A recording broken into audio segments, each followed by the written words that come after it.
Hello दोस्तों, आपका स्वागत है आपके अपने यूट्यूब चैनल यादव स्टडी मस्ती पर।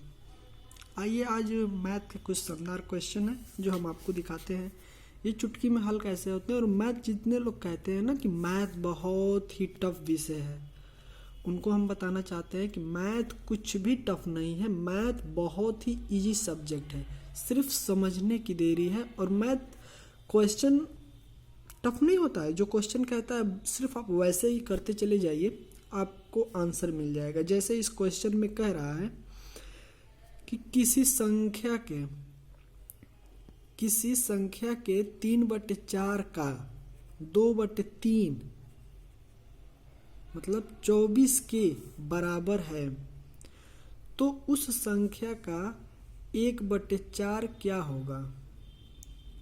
ये नहीं समझ में आया कि ये क्या कह रहा है, लेकिन इसको हम लोग देखते हैं कि ये लगेगा कैसे। बहुत ही इंटरेस्टिंग क्वेश्चन है और ऐसे ही परीक्षाओं में अब पूछे जा रहे हैं छोटे छोटे क्वेश्चन। तो आइए हम लोग पहले छोटे छोटे क्वेश्चन हल करेंगे, फिर उसके बाद बड़े क्वेश्चन हल करेंगे। तो जैसे ये कह रहा है कि संख्या, अगर देखा जाए तो संख्या तो हमको मालूम नहीं है, तो हम क्या कर लेते हैं कि माना संख्या यक्स, इतना कर सकते हैं कि नहीं कर सकते हैं। माना संख्या यक्स हम संख्या मान लिए, आगे बढ़े।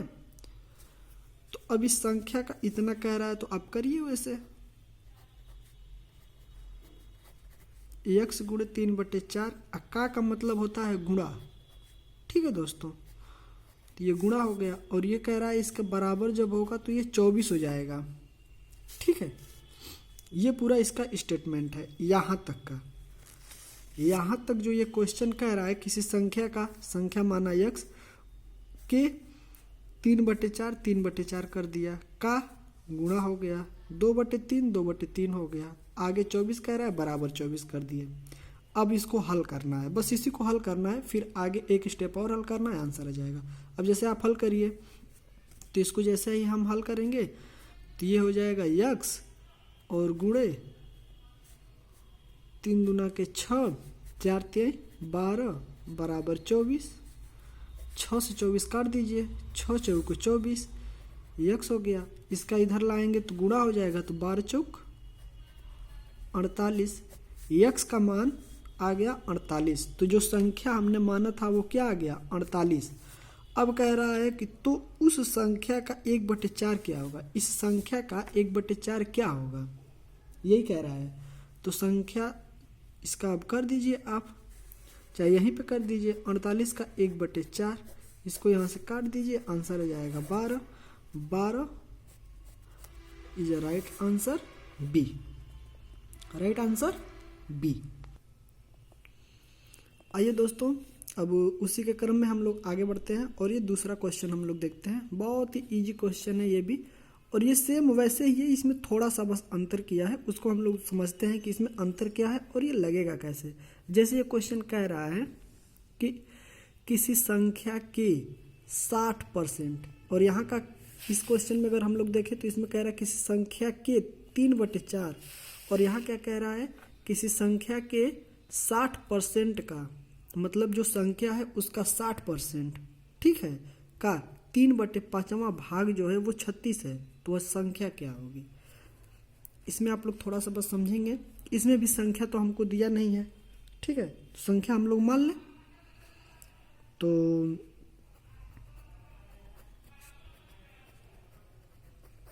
माना संख्या यक्स, ये तो हो सकता है कि माना संख्या यक्स हो गया ना। अब जैसे जैसे ये कह रहा है वैसे वैसे हम लोग कर ले। संख्या के 60%, तो संख्या हो जाएगा यक्स 60%, तो 60 गुणे 100%, का मतलब होता है 100, ये 100 हो गया। उसके बाद दिया है का मतलब हम आपको अभी ऊपर बताए हैं, इसका मतलब होता है गुणा 3/5 हो गया, बराबर भाग कितना है 36 है। ये क्वेश्चन कह रहा है तो संख्या क्या होगी, मतलब हमको यक्स का मान निकालना है, ठीक है। ये कह रहा है कि किसी मतलब कोई संख्या है, उस संख्या का 60%, तो हम लोग प्रतिशत ऐसे ही निकालते हैं, जितना प्रतिशत बोलता है उसके बटे कर देते हैं, तो उतना बटे हो गया। का 3/5वां भाग 36 है, ये साफ साफ कह रहा है। तो सिर्फ इसमें संख्या पूछ रहा है, बहुत ही इजी क्वेश्चन है, आप इसको जैसे भी चाहें वैसे लगा सकते हैं, कोई दिक्कत नहीं है। अब बताइए कैसे, इसको सिर्फ काटना है। अब क्या करना है, सिर्फ काटना है और कुछ भी नहीं करना है, सिर्फ आप काट पीट कर दीजिए, आंसर आ जाएगा। काटें? अगर आप लोग तैयार हैं तो बोलिए, हम काटना स्टार्ट करें इसको। ठीक है, 5 से हम इसको काट सकते हैं कि नहीं काट सकते हैं?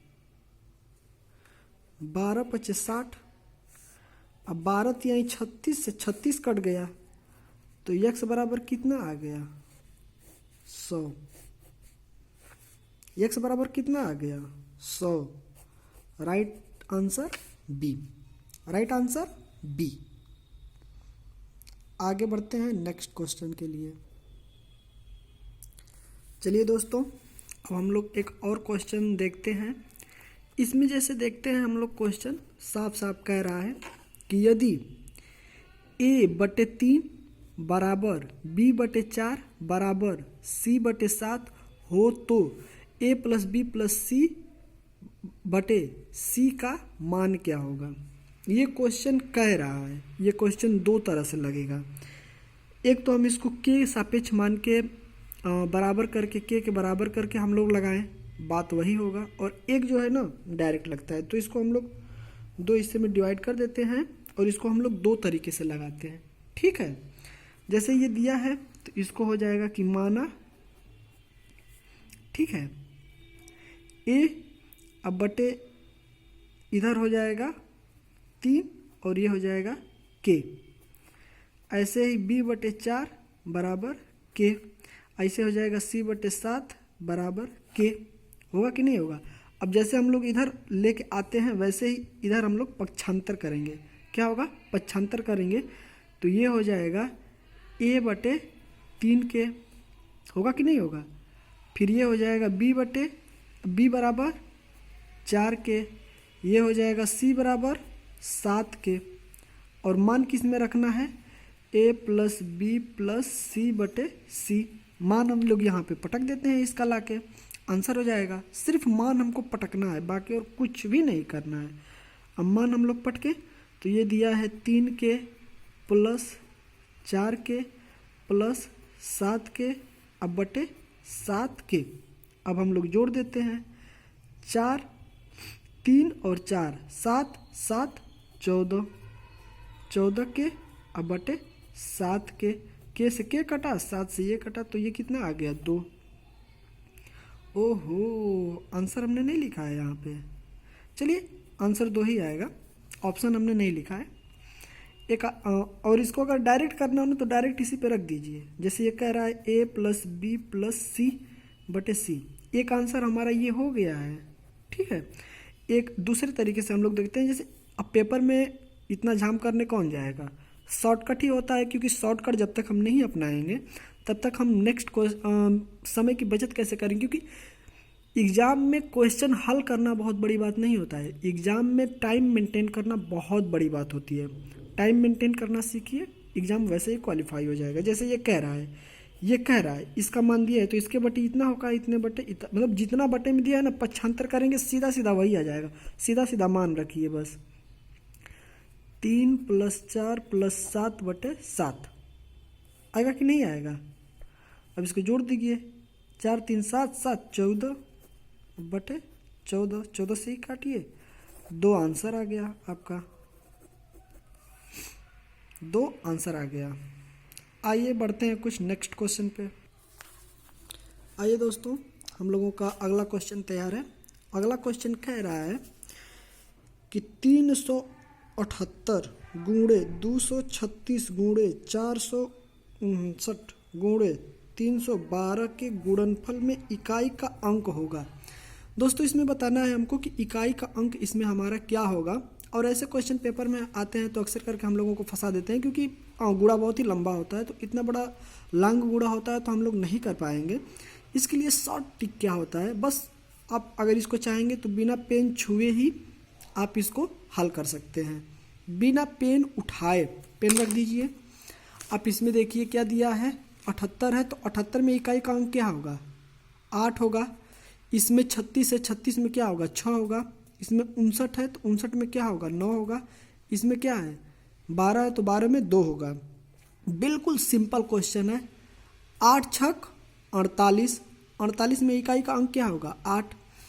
8 नवा 72, 72 में इकाई का अंक क्या होगा? 2, और 2 दूना के 4। हमारा आंसर आ गया 4। आंसर क्या आ गया? 4, राइट आंसर। आइए बढ़ते हैं नेक्स्ट क्वेश्चन की तरफ। चलिए आइए हम लोग देखते हैं नेक्स्ट क्वेश्चन की तरफ। और ये बहुत ही प्यारा क्वेश्चन है, लाभ और हानि से पूछा है। और बहुत ही पेपर में ऐसे करके क्वेश्चन आते हैं तो लोग परेशान होते हैं कि ये कैसे हल होगा। बहुत ही शॉर्ट क्वेश्चन, बहुत ही शॉर्ट ट्रिक में ये हल हो जाएगा। इसमें 2 ट्रिक आते हैं। पहले हम लोग क्वेश्चन देख लेते हैं। कह रहा है यदि किसी वस्तु का क्रय मूल्य उसके विक्रय मूल्य का 3/2 है। मतलब कह रहा है, इसका कहने का तात्पर्य है कि अगर हम कोई वस्तु खरीदते हैं, मतलब जैसे हम लोग ये पेन खरीदते हैं, तो इस पेन का जितना क्रय मूल्य है, ठीक है, उसके विक्रय मूल्य का, मतलब ये दुकान वाला भी कहीं ना कहीं से खरीदा होगा, तो जितना में ये खरीदा है और जितना में ये बेचेगा उसका 2/3 है। तो लाभ या हानि प्रतिशत है, मतलब उसको लाभ हुआ कि हानि प्रतिशत, यही पूछ रहा है क्वेश्चन में। तो ये क्वेश्चन 2 तरह से लगते हैं, तो आप जैसे कहें हम बता देंगे। अब एग्जाम के हिसाब से तो हम लोग शॉर्ट ही कर चलेंगे। अच्छा, एक चीज़ देखिए, इसमें कहीं पे भी आपको रुपया नहीं दिया है। अगर क्वेश्चन में रुपया ना दिया हो तो हम लोग डायरेक्ट 100 मान के उस क्वेश्चन को हल कर सकते हैं। और अगर उसमें रुपया दिया है, अमाउंट दिया है, तो हम लोग 100 नहीं मानेंगे, x मानेंगे। ठीक है, 2 तरह से क्वेश्चन। तो या तो आप इसको x मान के लगाइए या तो फिर 100 मान के लगाइए। अच्छा, x मान के लगाने में क्या होगा कि क्वेश्चन लंबा जाएगा, कटेगा कम, और जैसे ही आप इसको 100 मान के हल करते हैं तो क्वेश्चन थोड़ा सा आसान हो जाता है। तो बिना टाइम हम लोग गवाए इसको हम लोग आगे बढ़ते हैं और देखते हैं कि ये क्या कह रहा है। ठीक है, तो इसमें दिया विक्रय मूल्य तो हमको पता नहीं है, विक्रय मूल्य का बस इतना दिया है कि विक्रय मूल्य जो जिसमें हम इस पेन को बेच रहे हैं, जो वस्तु है उसको अगर हम बेच रहे हैं तो उसका 3/2 है, इतना बस पता है। ठीक है, आगे बढ़े हम लोग। तो इसमें कह रहा है कि माना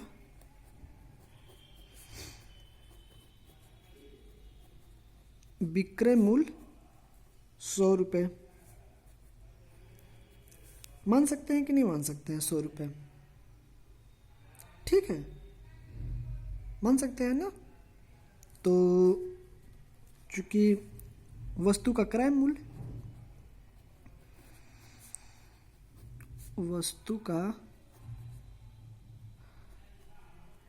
क्रय मूल्य होगा कि नहीं होगा, तो वस्तु का जो क्रय मूल्य है ना, ये दिया है कि विक्रय मूल्य का 3/2 है, दिया है ना, इतना दिया है। तो इसको हम लोग यहाँ से काटेंगे तो ये कितना हो जाएगा? 50। अब 50 तिया 150। अगर ये गुणा अगर लगता हो कि नहीं लांग हो तो 0 को हटा दीजिए, 5 3 15, 0 बढ़ा दीजिए, हो गया ना। ये क्या हो गया? क्रय मूल्य हो गया हम लोगों का। अब लाभ या हानि निकाल लेते हैं। अच्छा, ये बताइए कि कोई वस्तु को आप 100 रुपये में खरीदते हैं और 150 में बेच देते हैं, तो आपको लाभ होगा या हानि? जरूर आप लोग बोलेंगे कि हानि होगी। भाई, अगर हम कोई चीज़ ला रहे हैं कि इनके 100 रुपये में और 150 में, अब बेच दिए 100 रुपये में, तो 50 रुपये की हानि हुई कि नहीं? हमको ज़्यादा देना पड़ा ना। तो निकालते हैं हानि।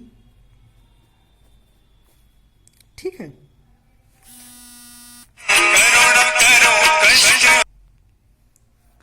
हम लोग बढ़ते हैं हानि। हानि क्या, हानि कैसे होता है? तो क्रय मूल्य में से विक्रय मूल्य घटा देंगे, जो आएगा वही हानि हो जाएगा। ठीक है, ये तो सबको ही पता होगा। आगे बढ़े ना। तो 150 में से 100 रुपये घटाएंगे तो 50 रुपये की क्या हुआ? हमको हानि हो गई। अब हानि प्रतिशत कैसे निकालते हैं ये भी देख लेते हैं हम लोग। हानि प्रतिशत निकालेंगे तो यहाँ हो जाएगा हानि बटे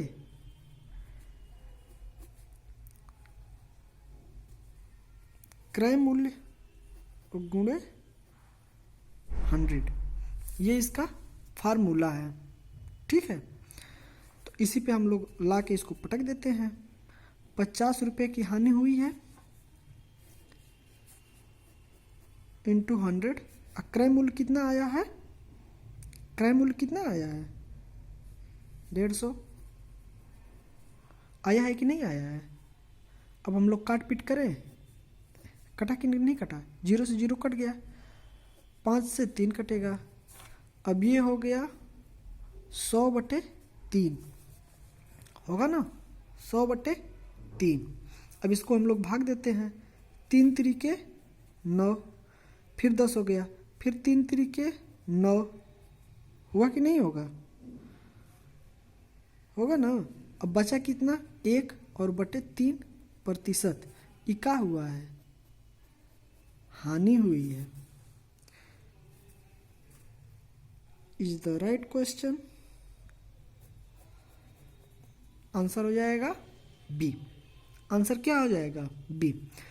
अगर ये क्वेश्चन और आंसर अगर आपको ट्रिक अगर समझ में आई हो, क्वेश्चन अगर समझ में आया हो, अगर हम आपको समझा सके हों, तो आप हमारे चैनल को देखें। हम ये नहीं कहेंगे सब्सक्राइब करिए। अगर आपको वीडियो समझ में आई हो तो ऐसे ऐसे नए वीडियोज पढ़ते रहेंगे क्वेश्चन के अनुसार, और जैसे जैसे क्वेश्चन मिलेंगे। और वैसे ये जो वीडियो हम डाल रहे हैं, मेन अगर तैयारी किया, ऐसे तो क्वेश्चन सारे ही पेपर में आते हैं, लेकिन अगर देखा जाए तो स्पेशल अगर किसी के लिए है तो यूपी टेट के लिए है। ठीक है, यूपी टेट और सुपर टेट में ऐसे ही क्वेश्चन आते हैं मैथ के, और इसलिए ये वीडियो हम बनाने जा रहे हैं। और ऐसे ही वीडियो हम पर डे इसमें कोशिश करेंगे कि पर डे जो है कि नई नई वीडियो जो इसमें आती रहे, और आप लोग इसको देख के अच्छे से अपनी तैयारी कर सकें। जय हिंद।